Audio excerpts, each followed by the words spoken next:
Las noticias en Televistazo con Teresa Arboleda.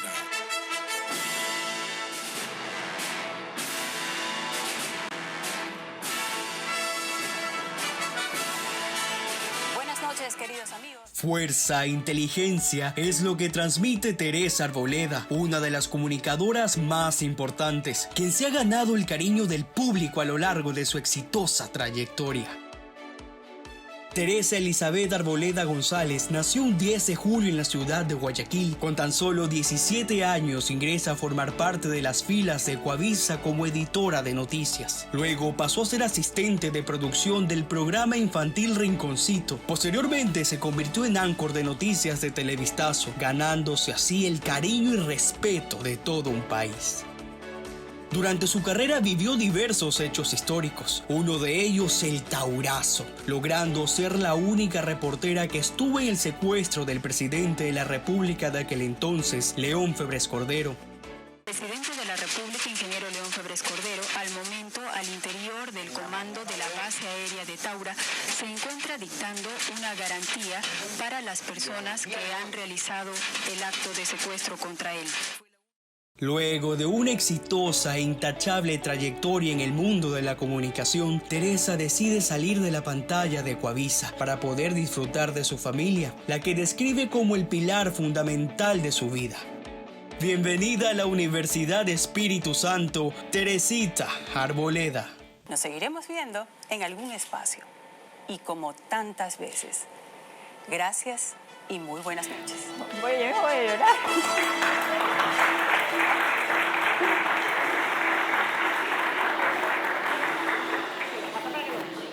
Ya mismo lloro porque no deja de ser un momento de mucha nostalgia, el cerrar un ciclo extenso e importante de mi vida, realmente.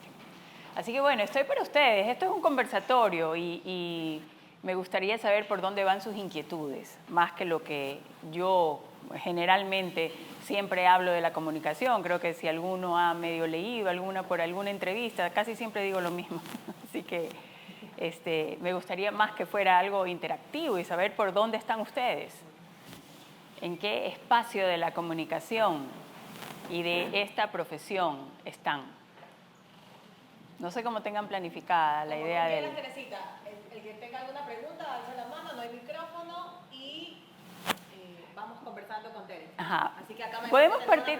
Sí, dime. O sea, nosotros básicamente siempre practicamos aquí en la universidad, tenemos un pequeño estudio, que es el centro audiovisual, pero en sí, cómo controlar los nervios ya estando en un set real, que es un poco más imponente, por ejemplo, el de Televistazo. Ya. Siempre que estás en un espacio nuevo, hay unas personas que tienen más confianza y otras que tienen menos. Eso tienes que medirlo de acuerdo a tus propias aptitudes y a tu propia personalidad. Cada uno tiene habilidades distintas. Sin embargo, hay métodos que son universales. Por ejemplo, el método de respirar. Siempre que estás nervioso y en cualquier circunstancia te sirve. Tú respiras profundo. Trata de hacerlo 5 veces esa respiración técnica que te habla de llenar todo, absolutamente todo, hasta el diafragma y botarlo lentamente. Eso te calma inmediatamente en cualquier circunstancia. Pero antes de eso, no debes ir sin preparación. Por mucho que tú vayas a improvisar, tienes que tener preparación. No existe la suerte, no existe solamente el poder hablar de cosas, no te puedes inventar, tienes que conocer y para eso tienes que estar preparado, tienes que informarte de todas las fuentes que tú puedas tener, porque esa es tu responsabilidad. Tu responsabilidad es transmitir una información con la mayor veracidad posible y la mayor veracidad posible solamente es posible en las diversas fuentes que tú la puedes averiguar. Si tú estás hablando desde una sola fuente, tu versión de los hechos y de la realidad no tiene las diferentes perspectivas. ¿Cómo la vas a proyectar? Entonces, esos nervios también desaparecen cuando tú estás confiado de lo que conoces. Cuando estás en medio de la incertidumbre, es un poco más difícil, pero cuando tienes las cosas más preparadas, vas más confiado. Entonces, respiras, ya tienes la preparación, respiras profundo y sales adelante. Y además, todo es cuestión de práctica en la vida. A unos les cuesta un poquito más, a otros les cuesta un poquito menos, pero cuestión de darle. No hay cosa que la constancia no venza. No existe. Uno con la constancia llega. A uno les puede costar 10 veces y a otros 20. Y eso ya depende de las habilidades y el talento de cada uno, ¿no? Pero siempre la preparación. Dime. Sobre su cobertura con el expresidente León Febres Cordero, ¿qué habilidades periodísticas implementó ese día que hasta el día de hoy usted puede destacar? ¿Cómo fue esa experiencia? A ver, creo que primero, antes que tenía la curiosidad periodística de transmitir qué era lo que estaba pasando, pero sobre todo creo que tenía la inquietud de ir, la voluntad de llegar. Lo otro que me facilitó a mí el hacer esa cobertura es que no sé por qué yo soy a veces un poco, es parte de mi característica personal, porque me tocó hacer algunas cosas un poco fuera de lo normal, como por ejemplo atravesarme los 2 bloqueos. Ustedes no conocían en esa época, pero la actual carretera Durán-Boliche no existía. En esa época estaba de piedrita y era algo que todavía no se utilizaba. Pero como bloquearon la parte de la vía que va hacia el 26 desde Durán y pasa por la puerta de Taura, la bloquearon tanto en Durán como en el kilómetro 26, no había otra alternativa sino que ir por el otro lado. Y al momento de atravesar eso, yo tuve que atravesarme, por ejemplo, al vigilante y tuve que decirle, no, solo voy a dar la vuelta. Mentira que voy a dar la vuelta. Seguí corriendo, salí corriendo. Era un cóndor. Yo no sé si ustedes alguna vez vieron un carro cóndor. Un carro cóndor, para que ustedes sepan, era un carro que se ensamblaba en Ecuador en la década del 80. Se ensamblaba aquí en Ecuador y todo el chasis era de fibra de vidrio. Y esos carros teníamos nosotros en Ecuavisa, ese cóndor, pero tenía un buen motor. Entonces uno podía acelerar, porque era un carro, un automóvil de 4 puertas pequeño. No, el Niva es como un Jeep. Esto era un auto. Este era un auto. Como un Sanremo, pero el Sanremo tampoco lo conocen, pues. O sea, eso acá de nuestra época, más de 40, y yo más de 60. O sea, el Suzuki Forza es más nuevo. O sea, el Suzuki Forza vino a reemplazar al carro Cóndor. Ya cuando viene el Suzuki Forza, el carro Cóndor desaparece. Pero entonces eso me permitió a mí. Y después la seriedad y la paciencia. O sea, también había un poco de empatía. En esa época uno seguía a los presidentes. Esa era la cobertura en los noticieros. El presidente venía a Guayaquil y uno lo seguía por todos lados con una cámara de este porte y una casetera de este porte. Me tocaba a mí manejar mientras los otros estaban grabando y uno lo seguía por todos lados. Entonces uno siempre estaba en contacto con el presidente de la República y tenía mucha cercanía. En ese caso yo tenía cercanía con el presidente Febres Cordero y me daba una pena enorme, o sea, quería llorar, muertos y no sabía quería saber cómo estaba él, su integridad. Me preocupé mucho. Entonces, también estaba preocupada por él. Decía, Dios mío, Dios santo. Era una situación muy difícil. Y luego, pues ya, la seriedad, o sea, tienes que tener responsabilidad absoluta. Era una responsabilidad bien grande. En esa época no había celular, no había WhatsApp. Lo único que mostraba lo que el presidente había firmado, porque además de eso había movimientos políticos. En el Congreso se estaban reuniendo para tratar de desconocer la autoridad del presidente de la República. Y el presidente, lo único que tenía, él me lo estaba diciendo a mí, lo único que él tenía como su defensa ante sus captores era su autoridad, el saber que era el presidente de la República y que podía decidir lo que le estaban pidiendo. Entonces el Comando Conjunto no le quería obedecer y lo único que obligó a que el Comando Conjunto obedezca la decisión de Febres Cordero de publicar en el registro oficial la amnistía para Fran Vargas Pasos era el video de la firma del acuerdo con sus captores. Entonces era una cosa importantísima. Se grabó eso, no había cómo transmitirlo, como en esa época, lo pasaba por WhatsApp en directo, así, no se podía. Tuve que salir yo con el cassette hasta el con comandos. Fue terrible, con 3, 4 comandos ahí. ¿Cuáles cree que son los desafíos que nosotros tenemos ahora con el cambio de... ¿Cuál es el qué? Perdón, disculpa, me repiten. ¿Cuáles cree usted que son los desafíos que nosotros que estamos viviendo ahorita o que vamos a tener cuando ya empecemos profesionalmente con el cambio con las redes sociales? Que bueno, creo que usted lo ha vivido más en su carrera, o lo estuvo viviendo en los últimos años.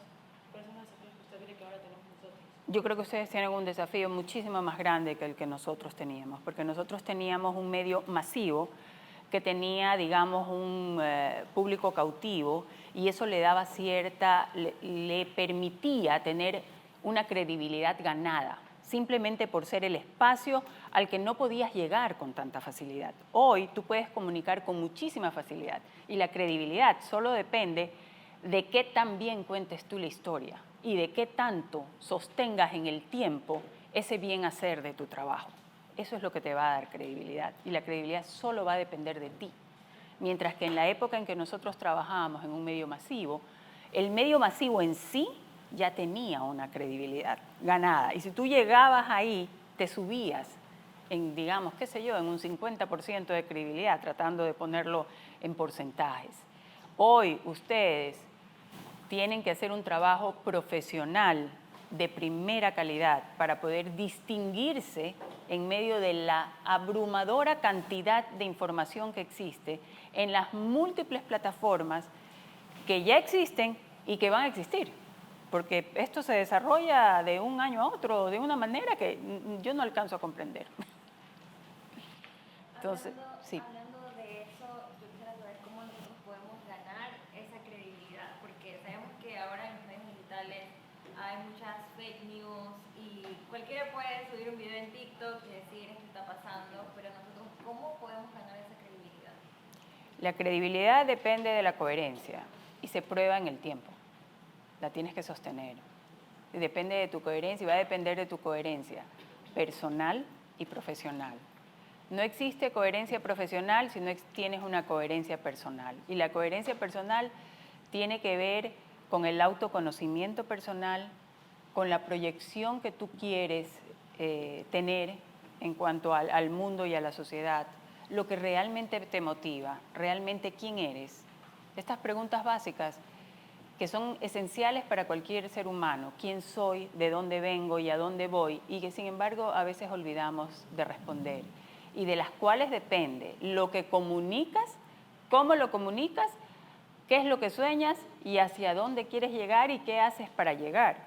Entonces siempre va a tener un componente tremendamente humano, y más aún en esta época en que la inteligencia artificial se ha desarrollado tanto y es tan maravillosa, uno ya no tiene que estudiar tanto, Dios mío, y la inteligencia además se iguala, porque antes había ciertas personas que tenían más capacidad de retener cosas, más capacidad de ver, porque tenían, no sé, pues mejores conexiones neurales. Ahora eso está reemplazado por la computadora y eso es fantástico.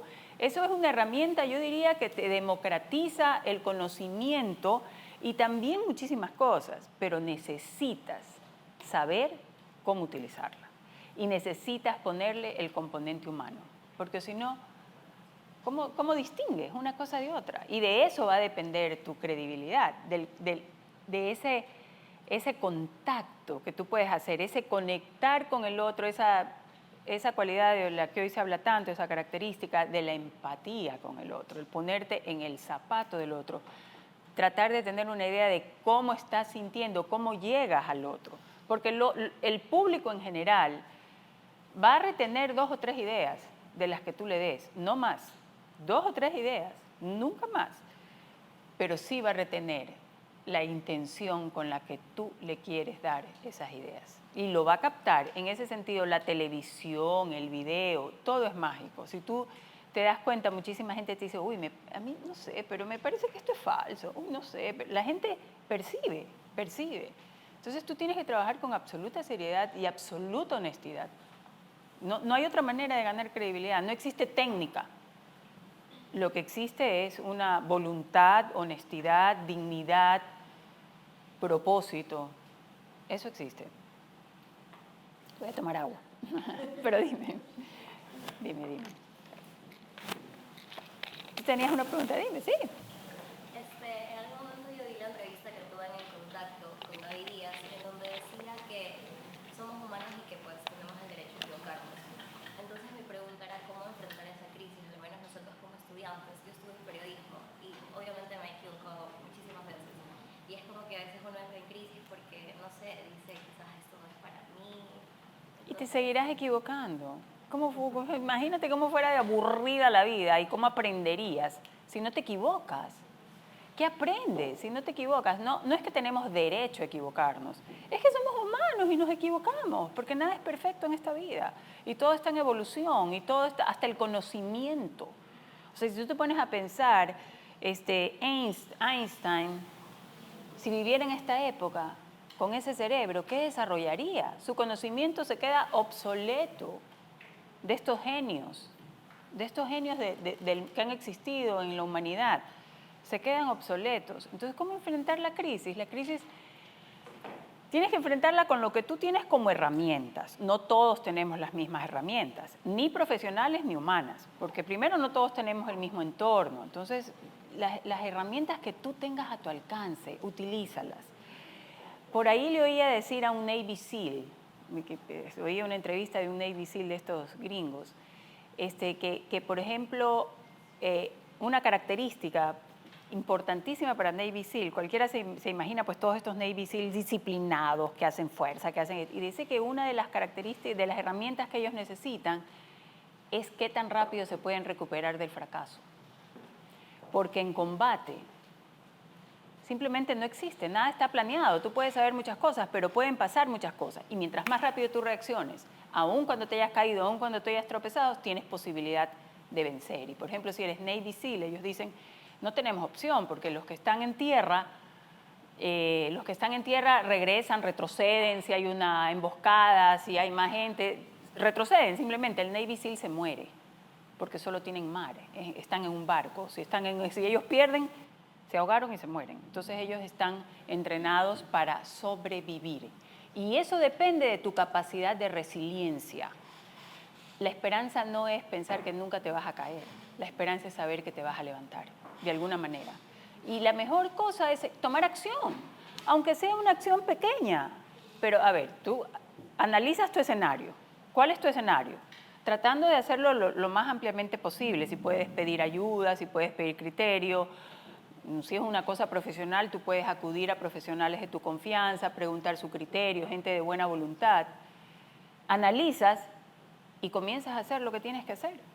Te paras y haces. En el camino se puede ir arreglando las cosas. Una vez que te paras y comienzas, como que vas a ser periodista, ¿cuál es el primer paso? Vas, averiguas cuáles son las carreras, cuál es la universidad, dónde podrías, cuál es tu capacidad económica para pagar la universidad, una serie de elementos que tienes que analizar y a inscribirte en la universidad y empezar. Uno siempre tiene, ¿no? Sí, dime. Mi nombre es Camila Takuri, yo quisiera preguntarle, bueno, yo estudio Relaciones Públicas, y quisiera preguntarle cómo ha cambiado la entrega del material de las agencias de las relaciones públicas para entregar noticias a los periodistas ahora en la actualidad. Ya. Pues ahora tienes las redes sociales, que funcionan muy bien. Y de hecho, tienes que usarlas para todo, hasta para llegar a los periodistas. Tú llegas a un periodista a través de Twitter, a través de Instagram, a través de sus redes puedes llegar. Antes no. Antes solamente tenías el comunicado de prensa, lo hacías llegar y ya. Entonces tienes que atacar todas las formas de comunicación. Si tú tienes una llegada personal hacia él, vas, le dejas la carta, le haces la invitación, haces una invitación especial, dependiendo de lo que tengas programado, pero no puedes dejar de usar sus redes sociales. Las redes sociales hoy son básicas incluso para sostener los grandes medios masivos. Puede que la red social en este momento no sea una red que genere mucha ganancia. De hecho, la miden en ingresos y no genera tantas ganancias. Pero no puedes dejar de utilizarla. Ni siquiera los grandes medios de comunicación la pueden dejar de utilizar porque son como base de la comunicación. Muchas gracias. Y también quería preguntarle, bueno, que nos pueda decir 3 tips que le daría a un vocero previo a una entrevista. A un vocero previo a una entrevista, que tenga la mayor información posible de lo que quiera informar. O sea, tiene que conocer el tema. Eso es básico. Para que al vocero que va a entrevistar, dices tú, al vocero que va a hablar. Ah, ya, al que va a ser entrevistado, a un vocero de una empresa, por ejemplo. No, es al revés, o es así. Claro, tú tienes que tener la mejor información posible y tratar de darle al periodista. El periodista es un poco vago. Y también, al final es un poco vago, estoy hablando mal. No solo a veces tiene poco tiempo. Entonces, si tú le das la información bien estructurada, la va a usar como tú se la des. Si tú eres un vocero, tú le das varios tips, varias cosas que son importantes y que él puede utilizar en su pieza, dependiendo qué tipo de periodista sea, si es un periodista de prensa, si es un periodista de escrito, si es un periodista de televisión, si es un periodista que va a sacar en redes, Instagram. Si tú le das la pieza lo mejor elaborada posible, la va a utilizar así. ¿Sí? Bueno, como relacionista pública, quería preguntarle cómo yo logro identificar los temas de interés para las noticias, o usted me podría proporcionar qué temas son más probables que salgan al aire. Bueno, es que el tema que más... Tú tienes que fijarte en el espacio donde tú quieres publicar y síguelo durante 2 o 3 semanas y te vas a dar cuenta qué tipo de temas. Haces una bitácora. Haces una bitácora de qué temas están tratando y te vas a dar cuenta qué es lo que más están tratando. No se deja de tratar Crónica Roja desde que yo empecé. Desde que yo empecé la receta, para captar rating, lamentablemente siempre ha sido pon sangre en la pantalla.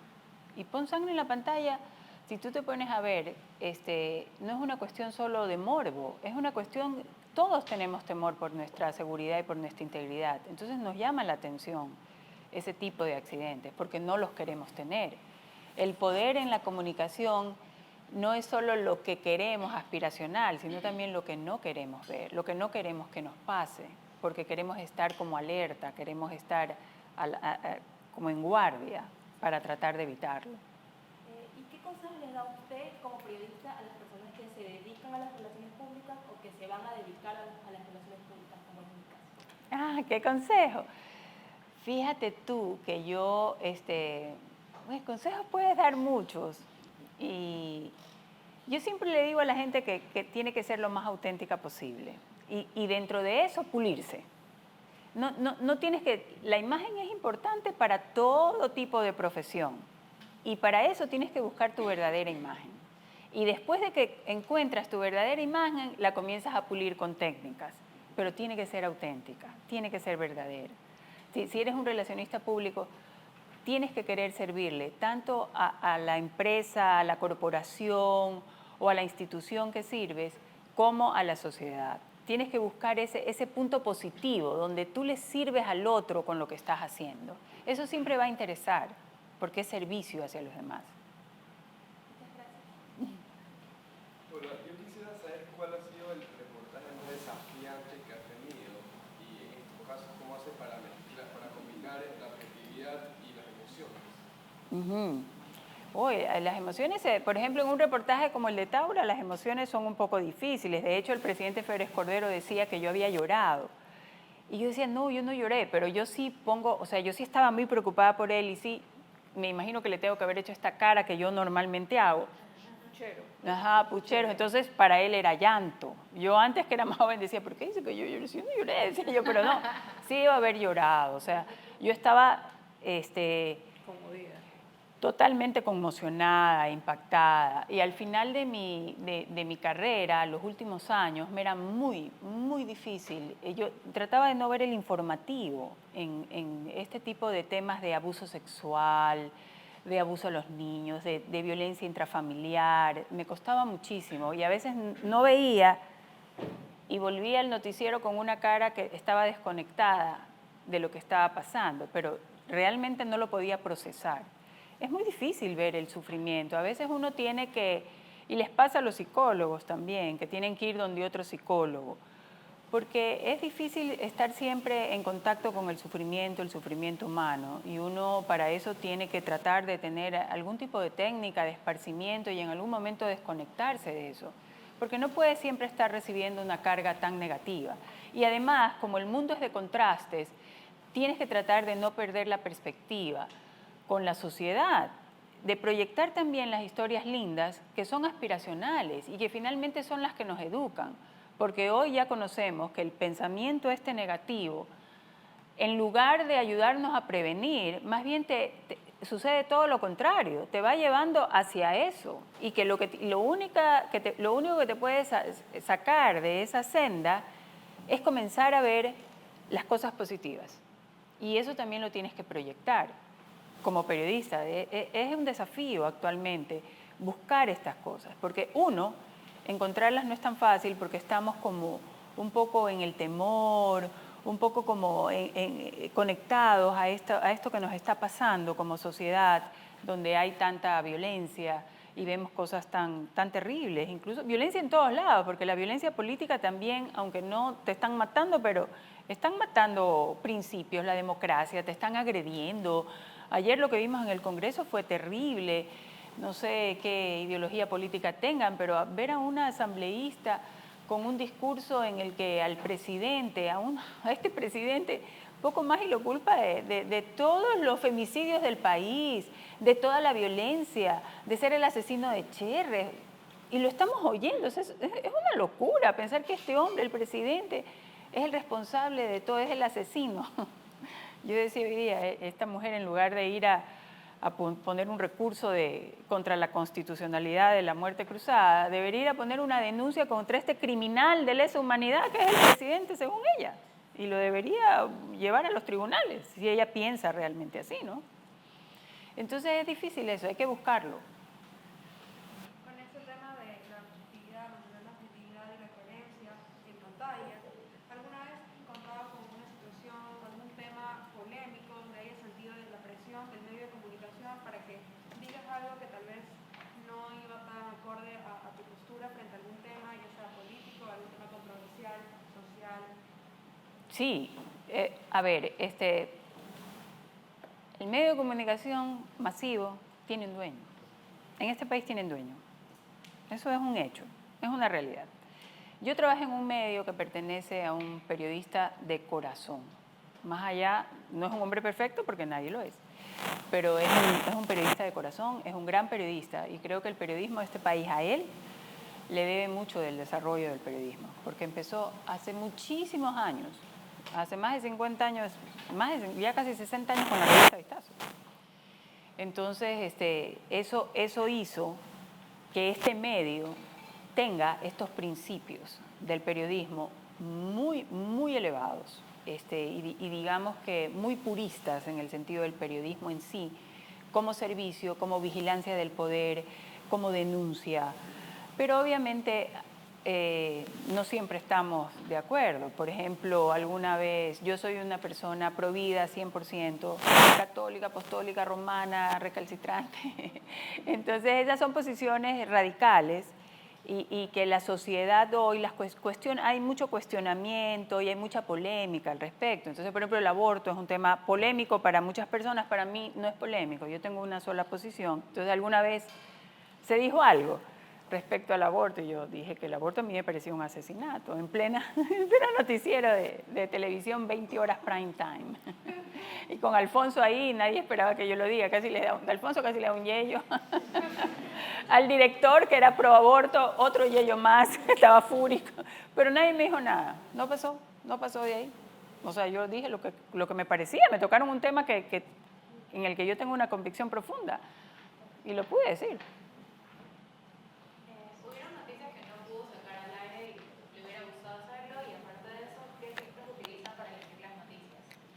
A ver, hay un consejo editorial y ese es el filtro. ¿Eh? Ah, ya. Hay un consejo editorial y el consejo editorial es y el director finalmente, el dueño finalmente es el que te dice sí o no. Hay cosas que no. Y sí hay cosas que no se sacan, porque a veces hay conveniencias o convicciones, digamos, en la mejor intención que no se quieren sacar. O sea, por ejemplo, ¿qué te digo? Yo recuerdo en la época, ustedes ni nacían, en la época de los Bucarán en la alcaldía de Guayaquil. Fue una época complicada también y violenta. Era una época en que los guasmos tenían 10 años de formados, con toda esta masa de personas que habían llegado del campo a la ciudad.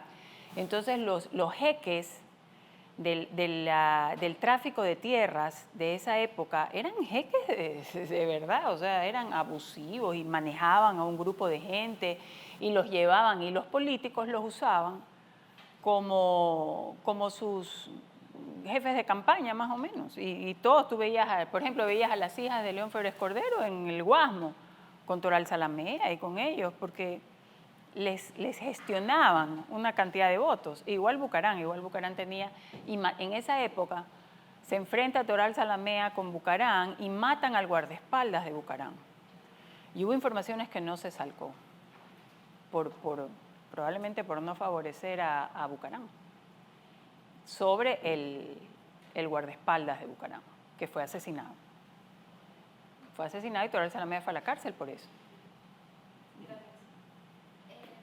sé si ya había hablado esto antes, pero le quería preguntar para empezar, ¿por qué decidió ser periodista? Y luego, después de tantos años, ¿qué es lo mejor que se lleva de esa profesión? Ay, bueno, yo decidí ser periodista. Yo era así, yo no era de esas personas como ustedes que tienen una vocación definida y que saben lo que quieren. Yo no, yo en esa época no sabía si iba a ser dentista, arquitecta o periodista, pero tuve la suerte.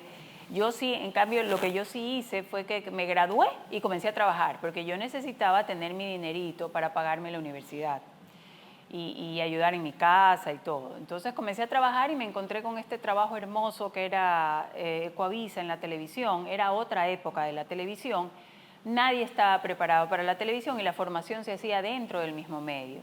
Y yo tuve la suerte de entrar aquí cuando todo estaba evolucionando, todo estaba en formación y me encontré con esto, en evolución, en expansión, cada día era diferente y pasé de ir, así eran los cassettes, ni Greta los conoció, Greta ya conoció unos cassettes chiquititos, yo estaba en unos cassettes de 3/4 y era editora.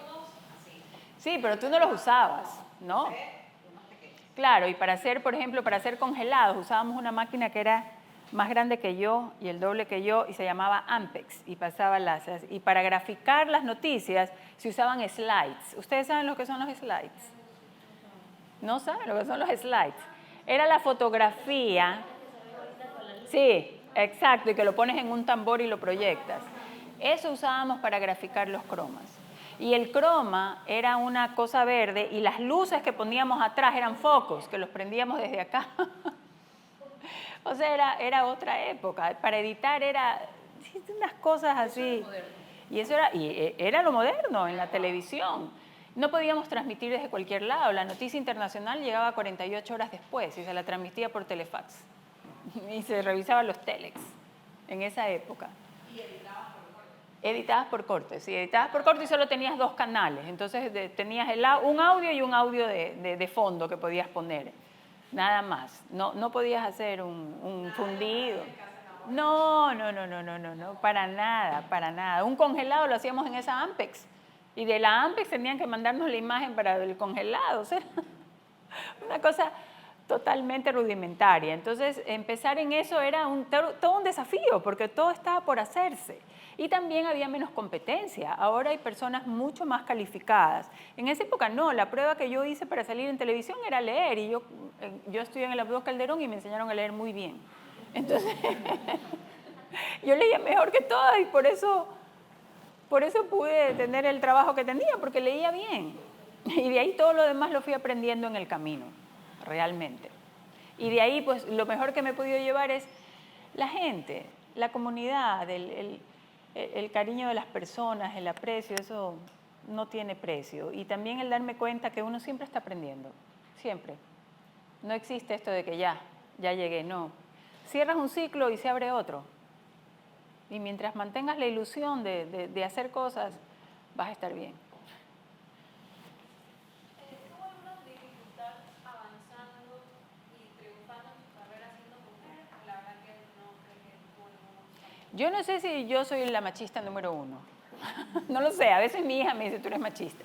Yo no lo creo, porque yo digo que cuando alguien me dice a mí, tú eres machista, yo digo, a ver, si tú eres una mujer independiente, que no dependes ni emocionalmente, ni económicamente de nadie, ¿cómo puedes ser tú machista? O sea, si no le das a nadie el ejercicio de tu libertad y la ejerces totalmente. Entonces, desde ahí yo digo, una persona que es así es totalmente feminista, porque yo creo en la realización de cada ser humano lo mejor que cada uno pueda hacer, de acuerdo a sus convicciones.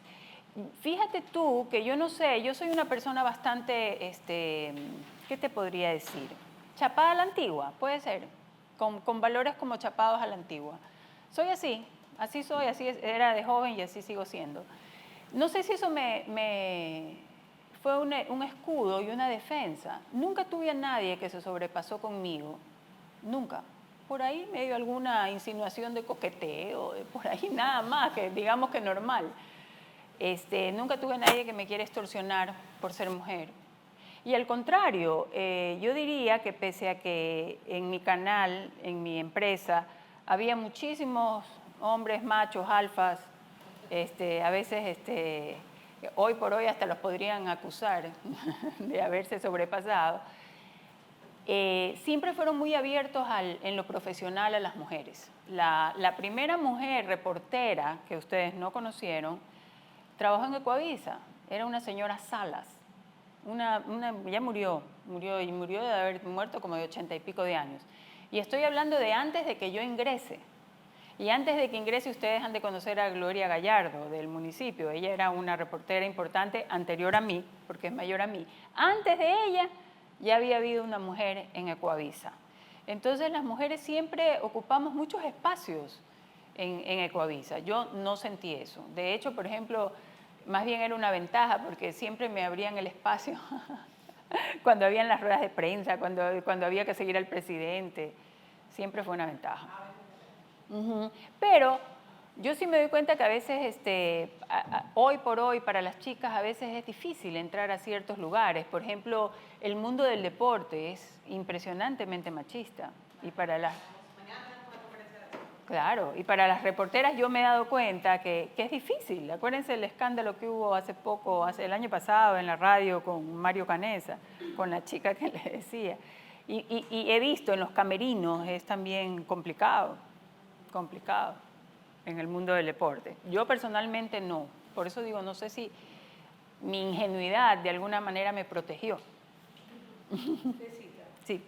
conectando esa pregunta que hizo la Luna, si bien es cierto, tuviste la oportunidad de que te respeten y todo, vamos en el plano de las compañeras. ¿Qué tanta competencia hubo entre compañeras? Porque siempre hay. Había, o hay, o existen, bueno, en la época que trabajaste, muchas compañeras que tenían a sí mismo talento. Muchísimo talento. Muy buenas profesionales. Entonces hablo en el plano del mismo canal, de otros canales, ¿cómo era la competencia? ¿Cómo se debería de manejar esa competencia? Porque inclusive ahora la competencia entre mujeres es bastante dura. ¿Ya? Sigue siendo. ¿Y cuáles serían esas recomendaciones que se les podría hacer a las alumnas? O sea, porque ahora tienen un espacio bastante más marcado o más conflictivo.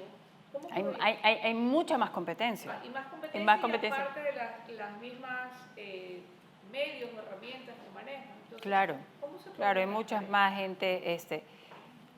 A mí mi mamá me enseñó una cosa, y esa fue la que me sirvió mucho a mí. Me dijo, el cielo es más hermoso mientras más estrellas brillen. No te preocupes del brillo de otra estrella, preocúpate del tuyo. El cielo es más lindo. Si la de al lado brilla, serán dos las que iluminen. Quítate la envidia, bájatela. Y si puedes aprender del otro, aprende. Eso es un ejercicio difícil de hacer, porque uno se siente, a veces cuando alguien está hablando, solamente hablando de alguien bien, uno se siente como comparado. Me ha pasado a mí cuando yo era más joven, ha sido un crecimiento personal, que el medio y digamos, el ejercicio de la profesión sí me ayudó. No es algo, a mí mi mamá me enseñó eso y trataba de hacerlo realidad, pero lo fui haciendo realidad en el proceso, porque uno sí tiene envidia, o sea, uno a veces quiere llegar, uno tiene inseguridades, cuando el de al lado, cuando te salen pues esos mujerones y tú estás así, uno sí se siente un poco, puede pasarte. tienes que hacer uso de la herramienta de tu personalidad, decir, este es mi espacio, esto es lo que yo tengo, esto me tocará a mí, voy a hacer lo mejor posible. Si ella brilla bien, tendré mi brillo, el que yo pueda tener, el que me toque a mí, con mi mejor herramienta profesional, tratando de dar lo mejor de mí. Mi amiga Tania Tinoco, que ustedes han de saber quién es y que murió recién, me encantaba el ejemplo de ella. Ella empezó muy jovencita y muy sencillita. Llegó y era parte del archivo de Televistazo. Y ella llegó de Machala, ella no era de Guayaquil. Y digamos que no era el estereotipo de lo que se llamaba bella para salir en televisión. Y llegó a ser la reina de la televisión de Ecuavisa y de la televisión ecuatoriana, porque era la periodista más reconocida del país, estadísticamente comprobado. Y lo hizo con su trabajo. Lo hizo con su trabajo, siempre tratando de ser servicial, siempre tratando de profesionalizarse lo más que podía, mejorar, siempre sabiendo que ella no tenía la última palabra, que algo podía aprender. Lo hizo así. Y no es que tampoco estaba libre de envidias y rencillas, todas las tenemos. A veces a uno sí le da pica de ver que el otro lo hace mejor o que el otro es elegido para ciertas cosas. Uno no está libre de sentirlo. Lo que uno tiene que tratar de hacer es manejarlo y buscar en el carácter de uno de qué manera puedes hacer eso positivo. Que esa envidia no se convierta en una rabieta, en algo que vaya en contra tuyo, sino que más bien sea como un escollo con el que tú te puedas superar. No estamos libres de esos sentimientos y de esas rencillas medias bajas que todos tenemos y esas inseguridades. Ajá. Sí, no, te pasa. De hecho, cuando uno se arregla lo mejor posible y de repente, esta que entra toda, uno se siente un poco. Hablando de opinión, ideologías políticas, opiniones diferentes, hay instituciones, organismos que a veces no están de acuerdo en la forma en que el medio comunica, ¿no? Pero hay veces que esas instituciones están involucradas en un asunto de interés público y es necesario sacar una nota de ellos o con ellos. Entonces, ¿cuál es la mejor forma de gestionar esas relaciones para obtener la nota a pesar de esos intereses de por medio, esos intereses diferentes? Tú tienes que cultivar tus fuentes. Tienes que cultivar tus fuentes y para eso tienes que especializarte, porque no hay gente que tiene fuentes por todos lados que sana envidia. Por ejemplo, ahí da envidia. Yo sí le tengo envidia a un compañero mío que tiene fuentes por todos lados. Yo le digo, chuzo, pero tú en todos lados tienes conexiones. Y no sé cómo lo hace, pero es un gran periodista. Pero tiene conexiones en todas partes. Y yo no tengo esa habilidad. Entonces yo sí a veces le tengo envidia a él, por ejemplo. Sino que no le tengo una envidia mala de decirle, sino que trato de aprovecharme de esa capacidad que él tiene. Y a veces le digo, oye, tú puedes confirmar esto. Tus fuentes las tienes que cultivar, ¿cómo las tienes que cultivar? Siendo serio con tu fuente. Tu fuente no la puedes revelar siendo como tienes que ser. O sea, tienes que ser súper profesional con tu fuente. Tienes que ayudarlo, también tienes que servirlo en el momento que se necesite. Siempre vas a tener conflicto porque a veces tú entrevistas a alguien, editas, haces tu nota, te olvidas de algo, no eres preciso y esa persona pega el grito al cielo. O sea que reclamos siempre vas a tener. La única manera de combatir eso es tratando de ser totalmente profesional, tratando de hacer lo mejor posible tu nota. Eso es lo único que siempre te defiende.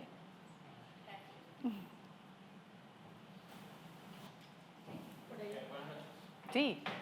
Hace un momento mencionó que la honestidad es un pilar para conseguir la confianza de los televidentes.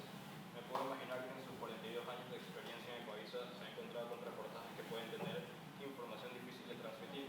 ¿Qué consejo le daría a periodistas para mantener esa honestidad transmitiendo noticias en momentos difíciles?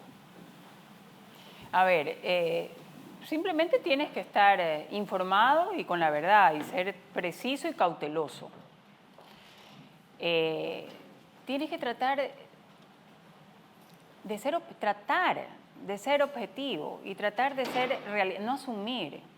Tenemos un problema, no solo los periodistas, los seres humanos. A veces vemos una cosa y la asumimos y no la confirmamos. Cuando eres un buen profesional, la confirmas varias veces. La confirmas, la cruzas, buscas la información para tenerla con precisión. Eso es lo que te va a permitir a ti sostener tu verdad y no en la necedad y no sacar una opinión, sino que cuando son temas difíciles tienes que ser aún mucho más cauteloso y regirte a los hechos que tú tienes, a las informaciones que tú tienes, objetivamente, y tratar de mencionarlas. Por ejemplo, hablando de un tema súper polémico, con toda la última información que generó hasta el juicio político del presidente y que involucró a un medio de comunicación nuevo prácticamente, como es La Posta, donde desde mi punto de vista sí son fundadores los periodistas, los dos fundadores son periodistas y son periodistas bien formados. Eduardo Vivanco tiene un posgrado en El País, que es un gran posgrado en periodismo, un posgrado de gran preparación, y Anderson Boscan es un periodista que sabe investigar, que trabajó en prensa, que tuvo experiencia. Pero sin embargo ya cuando sacaron todos estos audios, que yo decía, bueno, tú tienes ese audio bien o mal procesado, si eres periodista vas a sacar esa información. Pero cuando tú comienzas ya a hacer toda una elucubración, una teoría, y das tu opinión, y tu opinión vas al Congreso y hablas casi como congresista,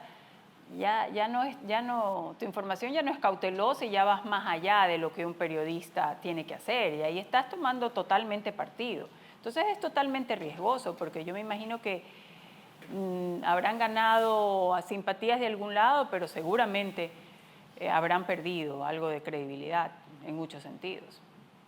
Sí, yo le preguntaba esto porque me imagino que cuando uno está transmitiendo una noticia como, por ejemplo, este juicio y todo eso, la opinión de uno siempre quiere ser escuchada, y es como siempre que uno como periodista tiene que callar un poco esa voz interna. Y como usted dice, depende del espacio, porque hay los espacios de opinión. Y es totalmente válido que tú tengas tu opinión y que defiendas una teoría. Lo importante es ser respetuoso con las otras opiniones también y no creer que tu opinión es la única. Por ejemplo, yo le oí decir a Anderson Boscan que el presidente tiene que ser abortado. O sea, más allá de un juez, más allá de la Corte de Justicia, más allá de todo, una voz de un juicio absoluto. Eso me parece que va más en contra de él mismo que de quien está hablando. Porque ¿qué elementos tiene él para hacer todo ese juicio?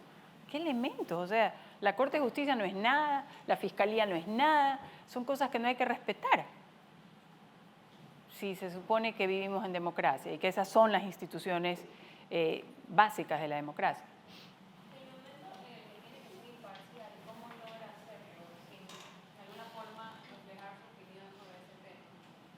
Yo no creo en la imparcialidad, porque desde el momento en que tú eliges un tema, estás escogiendo el tema y estás diciendo sobre lo que quieres hablar. Si digamos que eres sobre ese tema, quieres ser imparcial, la única manera de ser imparcial es permitiendo que todas las opiniones posibles de diferentes vertientes estén en tu nota. Es la única manera de tratar de ser imparcial. Tratar de buscar las diferentes aristas. O sea, esto es así, según esto, según el de acá, según lo de acá y según lo de acá. O sea, A, B, C. Tampoco puedes meter A, B, C, D y hasta la Z, pero sí poner, digamos, las versiones más importantes. Es la única manera de tratar, entre comillas, de ser imparcial. Y una última pregunta, porque ya tenemos que grabar a Teresita. Mira tú. Sí. Ahí atrás. Ahí atrás.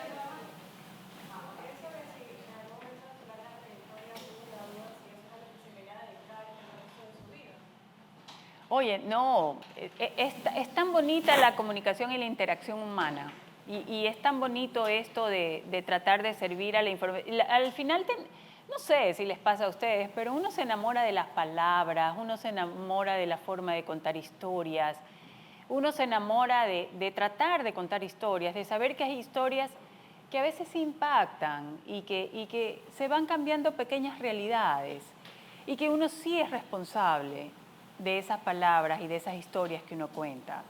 Uno sí es responsable de lo que comunica y esa comunicación es mágica a veces inspira, tú no sabes cómo germina en el otro y en la sociedad. Entonces, si tienes ese poder de comunicar, de decir cosas y cambiar realidades para sociedades más armónicas, un poco más justas, aunque sea en el espacio que te corresponde, en el espacio de tu alcance, es realmente hermoso, es una profesión hermosa. Y las palabras son poderosas, las palabras crean mundos, las palabras crean realidad, la información crea realidades. ¿A partir de qué se crean las realidades? A partir de las historias que contamos y que las hacemos hechos y las transformamos en acciones. Entonces hay una gran responsabilidad en esto de contar historias.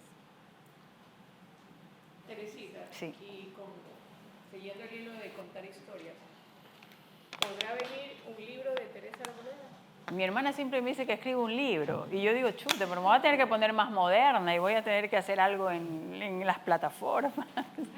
Un libro, un blog, una página web o algo. O sea, por que ejemplo, cuente hoy día historias. tengo un problema, soy lenta para aprender. Por ejemplo, hoy día quería subir el decreto y entonces aplastaba y aplastaba y aplastaba y se me subía todo el documento. Y yo quería subir solo la parte del decreto y escribir sobre el decreto.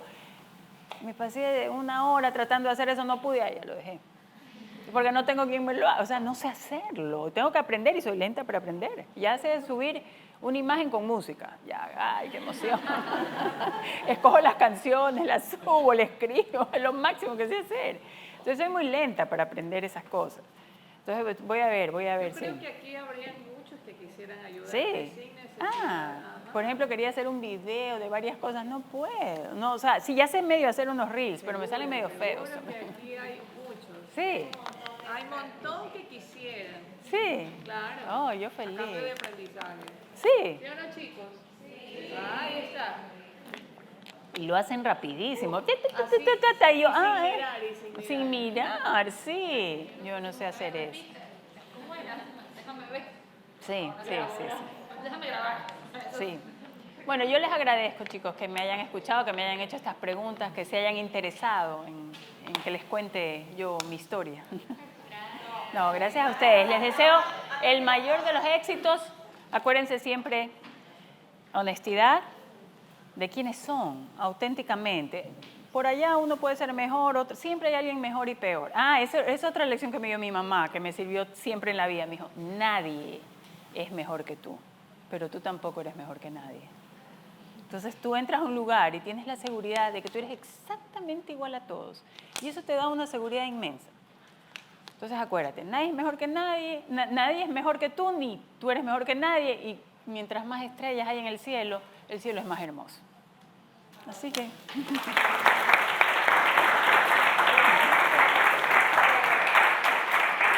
Gracias de verdad por estar acá. Y bueno, yo quiero que sepan que yo tuve el honor gigantesco de trabajar con Tere. Ay, pero te compartíamos camerino. De estar juntas en el camerino, en el rincón de los Chismoseando. En el rincón del chisme. rincón del chisme. Antes de salir productivas. Sí. Y de verdad que me encanta porque es lindo cuando tú estudias lo que te gusta, llegas al medio que te encanta. Yo creo que a la mayoría le encanta Ecoavisa. Y después trabajas con la gente que tú siempre viste y son tus colegas, tus amigas, tus Podría ser la mamá de ella. Pues. para Claro nada. que sí, por supuesto. Tú tienes 40 y yo tengo 60. Y yo 61, voy a cumplir 62. ¿Puedo ser su mamá? Sí. Pero puedo ser, sí. Bueno, gracias, Tere. No, gracias a ustedes. Gracias a ustedes, el mejor de los éxitos para ustedes. Los veo como grandes comunicadores.